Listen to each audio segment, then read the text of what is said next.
Ito, Samsung na 43 inch. Ang problema ng unit natin, ito yung power supply. So nagawa na rin natin to 2023. Ang sira nito ay backlight. Tapos ito naman yung mainboard. So ang issue niya ngayon, buo yung backlight, kaya lang yan yung display niya parang nagdodoble. Yan. Nagdodoble yung display niya. So gagawin natin dyan, actual tayo. Kasi yung mga ganitong top board, pwede naman mag tape method, pero mas maganda yung actual talaga. Kasi madali lang naman siya, kagaya nito. Pansin nyo ba na naka-jumper na yan? Yan.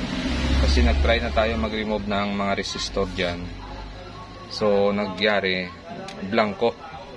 Nawala lalo yung picture nung tinanggal natin lahat yan. So ginawa natin sunod, binalik ulit natin lahat ng clock signal. Tapos yung LC1 saka yung LC2 natin ay hindi natin kinabit. So ganun din, same issue pa rin siya. Nagka-display siya pero kumukurap-kurap siya. Kaya ginawa natin, lumipat tayo sa kabila. Yan, lumipat tayo dito. So ngayon ito, pansin nyo yung clock signal natin dito ay hindi pa nagalaw, no? Pero yung swapping voltage natin dito na LC1 saka LC2 ay nagalaw na.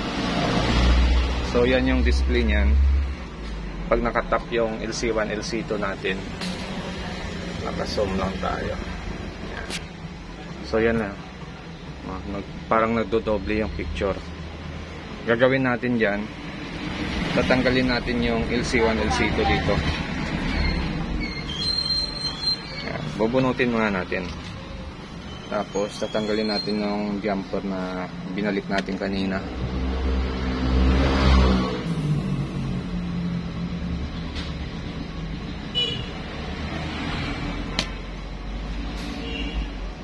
Yan. So nakatanggal na yan. Ngayon, testing ngayon natin. Titingnan natin kung magno-normal yung display. So LC1, LC2 lang yung ni-remove natin. Ayan. Yun, bumalik sa normal yung display niya. Hindi na siya nagdodoble. Ayan, pwede pa. So LC1, LC2 lang sa side na ito ang tinanggal natin. Itong side na to, buo pa yung LC1, LC2 at yung clock signal natin.